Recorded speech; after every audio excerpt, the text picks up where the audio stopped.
नमस्ते, जय हिंद। ये है द आवारा मुसाफिर शो क्लिप्स।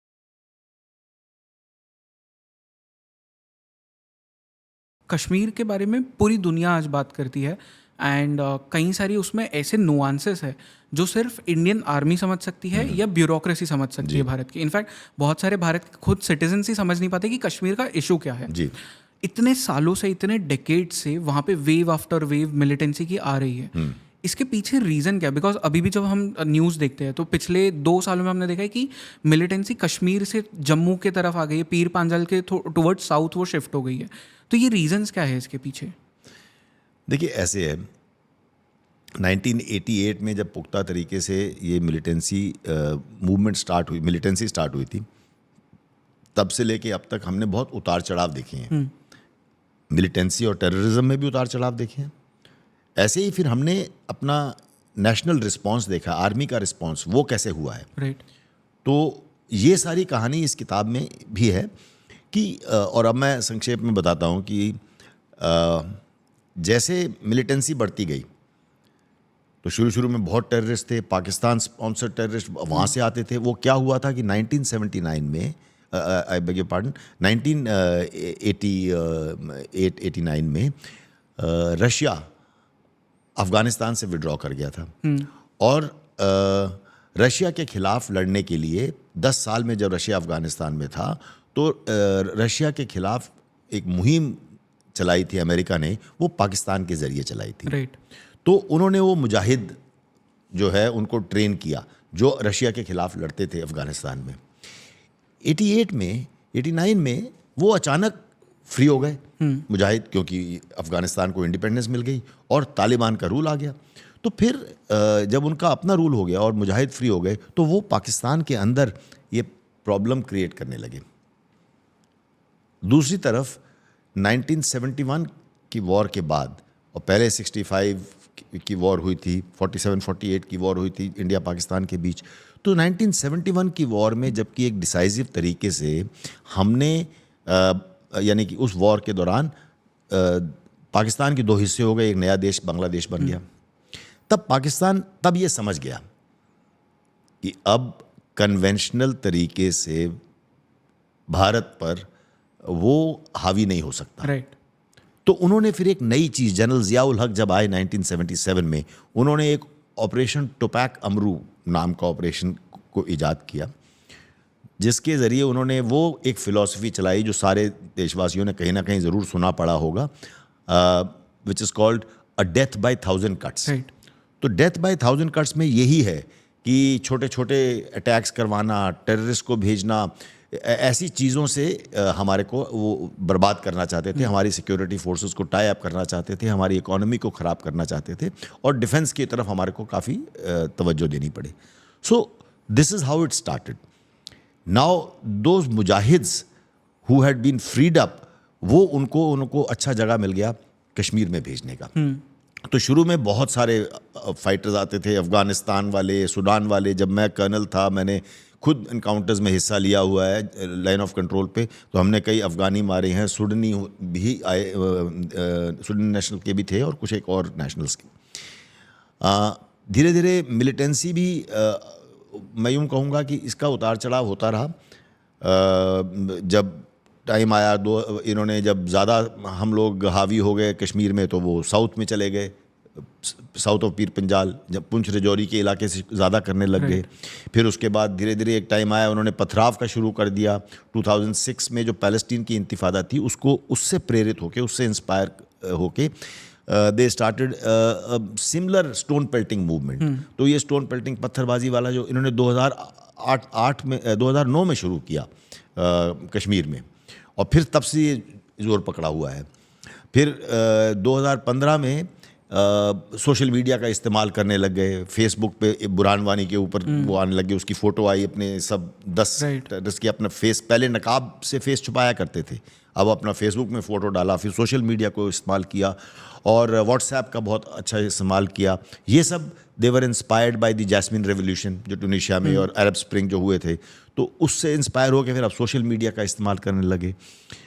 दूसरी तरफ आर्मी का भी ये रिस्पॉन्स था कि हमने पहले राष्ट्रीय राइफल्स नाम की एक फ़ोर्स खड़ी की, राष्ट्रीय राइफल्स की जो फोर्स खड़ी हुई है, तो वो एक अभी इनिशियली छोटे पैमाने पे, फिर उसको बढ़ाया गया, पर राष्ट्रीय rifles is today the largest counter terrorism force in the world. Right. Now, so when we started Rashtriya Rifles, then we also started another experiment, and the other experiment that we started was called by the name of Ikhwan. ये 1993 में start हुआ, जब हमने कुछ surrender terrorist से मिलके एक ऐसी फोर्स बनाई जो आर्मी, राष्ट्रीय राइफल्स और JNK पुलिस की मदद करते थे. दे वर फॉर्मर टेररिस्ट. अब टेररिस्ट हैं तो इनको टेररिस्ट के बारे में इंफॉर्मेशन है, उनके हाव भाव, उनके तौर तरीके, बल्कि कईयों को बाय नेम जानते वानते थे. तो वो उन्होंने जब हेल्प करने हमारे को शुरू किया तो बहुत अच्छे सक्सेसेस मिले. ओके. इन्होंने हेल्प किस तरह से किया? Like by giving intelligence? By giving intelligence, by also taking part in the operations along with our forces. एक दो गाइड चले जाएंगे और वो इसमें. तो ये इस किताब में नज़ीर वानी जब इखवान बना तो उसकी कहानी, जब मैं सिर्फ नज़ीर वानी को सामने रखते हुए उसकी कहानी लिखता हूँ, तो उसमें ऐसे कई कैरेक्टर्स आते हैं. नज़ीर वानी is not the only one. Right. तो मुश्ताक अहमद था, ज़हूर था, तो वो सब की कहानी है कि वो ऑपरेशंस में भी साथ जाया करते थे. तो 1993 से शुरू हुआ और 1996 में इतने अच्छे तरीके से कश्मीर में ऑपरेशंस हुए कि टेररिस्ट की तादाद काफ़ी कम हो गई. 1996 में हम स्टेट में इलेक्शंस करा पाए बहुत सालों बाद. Right. Which was mister Dulat ने अपनी किताब में लिखा है, जो RNW के हेड रहे हैं, मिस्टर दुल्लत ने अपनी किताब में लिखा है कि that 1996 elections was a turning point in Kashmir. So 1996 election were possible only because of the help of Ikhwan. फिर एक और जैसे मैंने पहले कहा कि इस 96 में इतनी हालत अच्छी होने लगे, बेहतर होने लगे, मतलब जिससे कि the terrorists were forced to take the movement to south of Pir Panjal in Jammu reason, जिसकी आपने जिक्र किया, वो तब भी यही हुआ था. तब से शुरू हो चुका था. तब से वो फिर जम्मू रीजन में उन्होंने शुरू किया. In fact I was a commanding officer in Poonch area that time. So that is the time when we had a lot of encounters. और मेरी जो पहली किताब आपके पास पड़ी है, इंडियाज ब्रेव हार्ट्स, तो इंडियाज ब्रेव हार्ट्स, इस किताब में मैंने उस टाइम की, जब मैं कर्नल था, CO था, उस टाइम के कहानियाँ लिखी हैं कि कैसे ये हुआ था. सो धीरे धीरे इखवान, फिर बाद में आफ्टर अबाउट 9 years हमने इखवान का एक्सपेरिमेंट ख़त्म किया. It was a very bold experiment, जैसे कॉन्ट्रास का होता है, कॉन्ट्रा रेबल्स का. लेकिन हमने एक नया एक्सपेरिमेंट किया 2004 में. 2004 में जो हमने किया, शायद उसकी मिसाल पूरी दुनिया में नहीं है.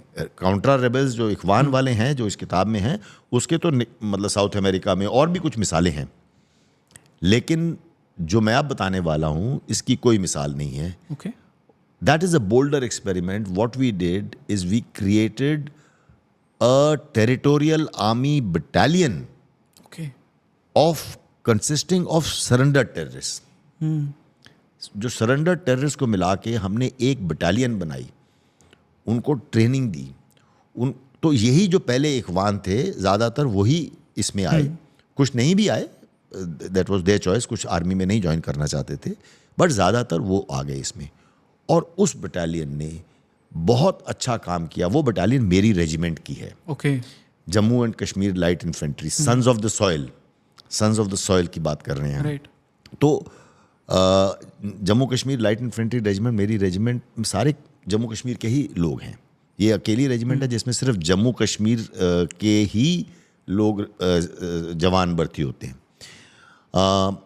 तो ये एक नई रेजिमेंट या नया एक्सपेरिमेंट किया और इससे हमें बहुत अच्छे डिविडेंड्स मिले. बट सर, एक चीज़ मुझे डाउट है यहाँ पे, क्योंकि हम बुरहान वानी की बात करते हैं तो एवरीवन नोस कि क्या हुआ था जब उसकी बॉडी भी हम आप ही ने मतलब रिटर्न की थी.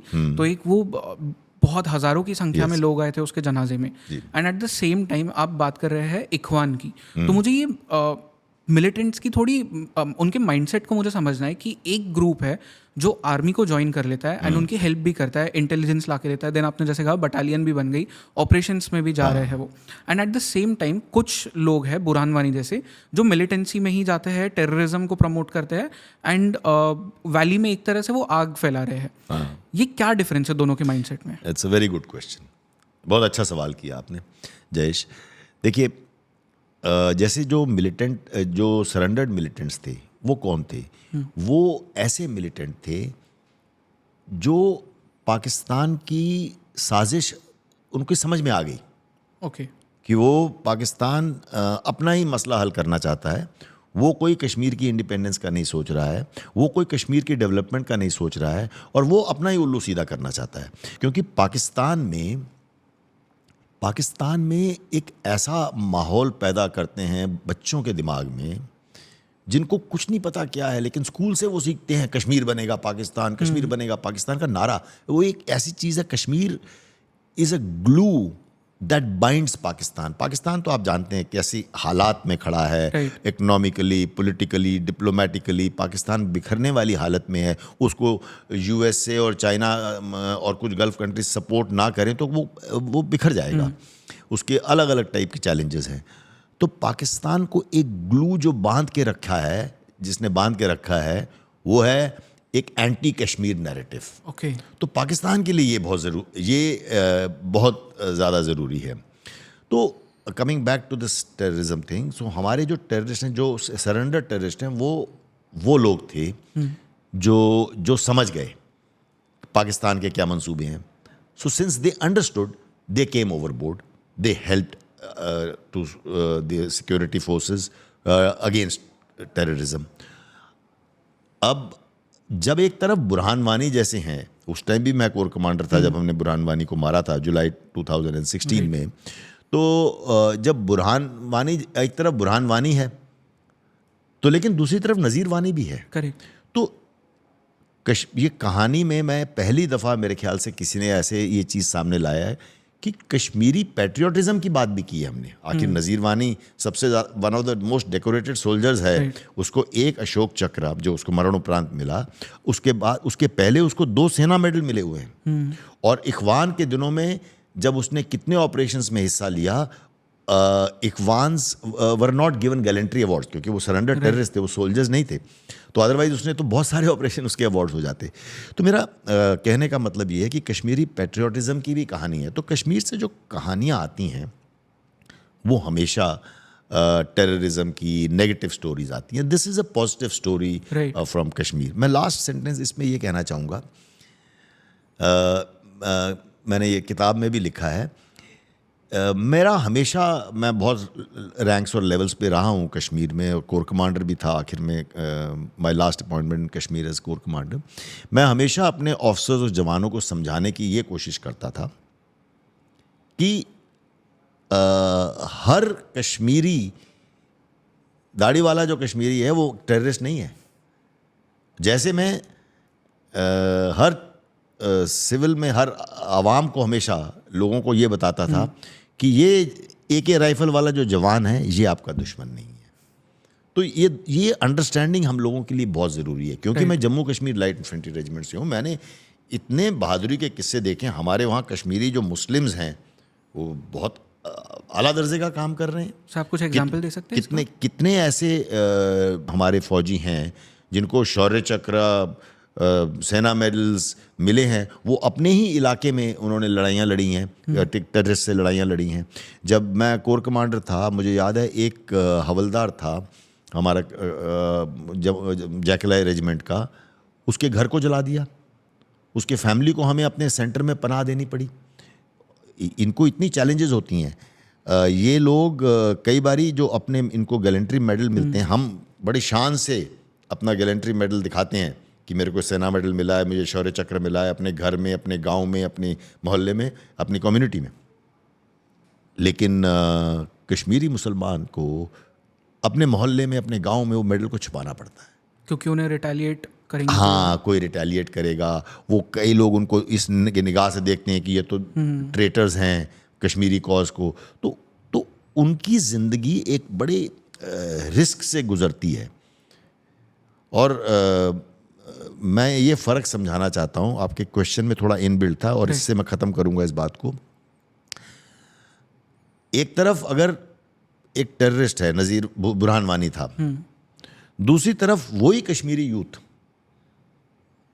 जो यूथ है वो जैकलाई रेजिमेंट या किसी भी आर्मी की किसी भी रेजिमेंट में भर्ती हो जाता है, तो वही जवान वो कैसे चेंज हो जाता है? वो ऐसे चेंज होता है कि पहले तो उसकी ट्रेनिंग अच्छी होती है, मिलिट्री कैंप में आ जाता है, वो अपने इन्फ्लुएंस से हट जाता है, क्योंकि गांव में, कम्युनिटी में उनका जो इन्फ्लुएंस है, उनके कुछ गुमराह रिलीजियस टीचर्स हैं, राइट, तो वो मज़हब के नाम पे, धर्म के नाम पे जिहाद की भावना फैलाते हैं, तो वो उनसे हट जाता है, ऐसे इन्फ्लुएंस से हट जाता है, वो आर्मी की ट्रेनिंग में आ जाता है, फिर धीरे धीरे वो आर्मी की ट्रेनिंग करता है। क्या उम्र है उसकी? 17-18 साल। 17-18 साल की उम्र ही होती है जब एक लड़का गुमराह होता है, अगर वो गलत संगत में रहा। और कश्मीर के गांव में ये इसके चांसेस होना चांसेस बहुत ज़्यादा हैं। So what happens here is that ये एक आर्मी कैंप में आ गया, डिसिप्लिन वाली लाइफ जीता है, देश प्रेम की भावना होती है, के बारे में देखता है बाकी औरों को। बट मोर इम्पॉर्टेंट, 1 साल की ट्रेनिंग के बाद उसकी पोस्टिंग हो जाती है, वो अपनी बटालियन में जाता है। तो बटालियन हालांकि कभी कभी जम्मू कश्मीर में भी होती है, लेकिन हमेशा तो जम्मू कश्मीर में नहीं रहेगी। अब उसकी पोस्टिंग हो जाती है, मान लीजिए उसकी पोस्टिंग हो गई अरुणाचल प्रदेश में, वो दूसरा देश देखता है, मतलब दूसरा प्रदेश देखता है, दूसरा रीजन देखता है, दूसरे लोग देखता है। फिर अगर उसकी पोस्टिंग हो जाती है दिल्ली, यानी कि बटालियन चली जाती है दिल्ली या मेरठ, वो देखता है कि कितनी खुशहाली है, राइट, मेट्रो चलती है, इंटरनेट है, मल्टीप्लेक्स सिनेमा हैं, मॉल हैं, मतलब वो देखता है कि हम तो पीछे रह गए। मुझे याद है एक मौलवी ने हमें एक बार कहा, हमने कुछ गुडविल टूर्स भेजे थे, बच्चों को भेजते थे, उनके साथ में मौलवी और टीचर्स भी भेजते थे, जो दिल्ली, अजमेर शरीफ वगैरह घूम के 10-एक दिन का एक टूर करके वापस आते थे। तो उसके बाद मैं उनसे बातचीत करता था बच्चों से, तो एक मौलवी ने मुझे कहा कि सर बाहर जाके जब देखते हैं तब पता चलता है कि दुनिया कहाँ से कहाँ चली गई है और हम तो ऐसे पत्थर फेंकते रह गए। तो एक फौजी जवान जब जाके देखता है ये सब, अब धीरे धीरे देखिए उसका एक साथी है जो भर्ती नहीं हो पाया, या उसका रुझान नहीं था, तो वो he is fertile mind for becoming a terrorist. Correct. और ये है जो इसको हमने ट्रेनिंग भी की और उस माहौल से निकाल के बाहर कर दिया। वो 1 साल में 1-2 बार छुट्टी आता है, तो बट वो ब्रेन वॉश नहीं होता, इसलिए वो दोनों अलग पाथ पे चल जाते हैं। So this is the difference between Burhan Wani on one side and नज़ीर वानी on the other. But sir trust factor के बारे में क्या? बिकॉज जैसे आपने कहा कि आप गुडविल टूर्स के लिए बच्चों को, मौलवीज को आउट ऑफ कश्मीर भेजते थे, आप दिल्ली भेजते थे, अजमेर शरीफ भेजते थे, ताकि उन्हें पता चले कि वो लाइफ क्या हो रही है वहाँ पे। And at the same time जब इखवान जैसा एक ग्रुप बनता है, तो आर्मी को कैसे ट्रस्ट होता है एक्स मिलिटेंट्स के ऊपर? Because even that is something which can be very concerning, कि अगर कल को वो फिर से पलट गया तो क्या? देखो, somewhere you have to have take a leap of faith at times. Of course हम उसको ठोक बजा के करते हैं, ब्लाइंड ट्रस्ट नहीं करते हैं। Once we are very convinced and they prove their loyalty, only then we trust them with bigger missions. तो there is a system, there is a process कि हम उनको तभी ट्रस्ट करते हैं जब वो अपनी लॉयल्टी प्रूव कर पाते हैं। राइट। फिर उनको भी ये पता है कि उनको हमारे साथ रहने में, जब एक बार वो ओवरबोर्ड आ ही गए हैं, तो उनको फ़ायदा है, उनके परिवार को फ़ायदा है। और वो कई तो उनमें ऐसे थे एजुकेटेड, थोड़े ज़्यादातर जो सरेंडर टेररिस्ट हैं वो एक जो टेररिस्ट ऑर्गेनाइजेशन थी JKSLF, Jammu and Kashmir student liberation front. तो जैसे नाम से जाहिर है कि उसमें स्टूडेंट्स ज़्यादा थे, तो जब स्टूडेंट्स थे तो ये ज़्यादा पढ़े लिखे थे कंपेयर टू अदर टेररिस्ट। तो दैट इज़ वाई इन लोगों को ये देख पाए, वहाँ थोड़ी देर के बाद जान पाए, जब मैंने इतने लोगों को इंटरव्यू किया बाद में, एक्स फॉर्मर टेररिस्ट को, तो ये लोग जो क्योंकि पढ़े लिखे थे, ये थोड़ा इजीली समझ पाए कि Pakistan is going to actually just अपना मतलब पूरा कर रहा है, और they are like you know use and throw वाले, इनके लिए कोई इंटरेस्ट नहीं था। तो जब ऐसे पढ़े लिखे लोग थे तो धीरे धीरे we also could build trust and rapport with right. Okay sir, ये एक मेरे पास में डेटा है which was stated by the minister of state home affairs. तो अकॉर्डिंग टू दैट डेटा 2018 में organise stone pelting around 1328 incidents हुए थे, but 2023 and 24 up to July 0 incidents. Why is this? ऐसा क्या बदल गया? एंड इसमें कितना पार्ट आर्टिकल 370 और 35A के एब्रोगेशन का है? Short answer to your question Jayesh, मतलब छोटा जवाब तो ये है कि ये मैं सारा श्रेय देता हूँ आर्टिकल 370 के एब्रोगेशन को। ओके देखिए, आर्टिकल 370 जब तक एब्रोगेट नहीं हुआ था, अब क्या है कि 370 के एब्रोगेशन के से पहले हमने ये स्टेट को दो मतलब प्रेसिडेंट्स रूल लागू कर दिया था। फिर जब एब्रोगेट हुआ आर्टिकल 370, तो इसको यूनियन टेरिटरी बनाया, इसके दो हिस्से कर दिए, 2 यूनियन टेरिटरीज बनाई, लद्दाख को अलग कर दिया, which was a very good step. वो होना बहुत ज़रूरी था, because Ladakh was getting very step motherly treatment in terms of allocation of funds and attention to, सारा कुछ कश्मीर में ही कॉन्सेंट्रेटेड था, मतलब जम्मू रीजन से भी ज़्यादा कश्मीर में ही कॉन्सेंट्रेटेड था। वहीं पे फिर और बहुत इस चीज़ें हैं, corruption and things like that. अब I will not expand the discussion. तो आर्टिकल जब ये डायरेक्टली दिल्ली से एडमिनिस्ट्रेशन होने लग गया, एक लेफ्टिनेंट गवर्नर अपॉइंट हो गए, उससे क्या होता है कि स्टेट का इंटरफेरेंस हट जाता है सिक्योरिटी के मामले में। Army is not concerned with the state government, मतलब हमारे ऊपर कोई इन्फ्लुएंस नहीं होता है, but police, that's another story. आप जानते हैं हर every state has state government has influence over the police, right.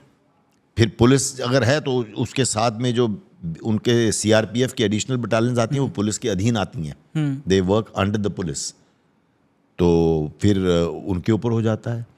BSF आती है, they work under the police, except for some battalions of BSF जो कि एलओसी पे काम करती हैं, वो आर्मी के अधीन होती हैं, लेकिन बाकी जो नीचे काउंटर टेररिज्म में इन्वॉल्व होते हैं वो पुलिस के साथ होते हैं। So that there was no state government, union territory बन गई, लेफ्टिनेंट गवर्नर से गवर्न हो रहा था, directly ministry of home affairs उसको मॉनिटर कर रहा है। तो जैसे ही वो स्टेट इंटरफेरेंस हटा, it is a very clear indication, state interference हटा तो हम स्टोन पेल्टिंग रोक पाए, क्योंकि स्टोन पेल्टिंग रोकना तो बड़ा आसान है। टेररिस्ट फिर भी यहाँ वहाँ उठते हैं, टेररिस्ट एनकाउंटर्स होते हैं और टेररिस्ट किल होते हैं, कभी हमारे जवानों की कैजुअलिटीज़ होती हैं, कभी सिविलियंस की कैजुअलिटीज़ होती हैं, फिर वो एक अलग चीज़ है। लेकिन स्टोन पेल्टिंग को रोकना बड़ा आसान है, ये तो क्लियरली दिख रहा है। जब आर्टिकल 370 एब्रोगेट कर दिया और ये स्टेट गवर्नमेंट का इन्फ्लुएंस हटा दिया, the cases have come down to 0, next to nil.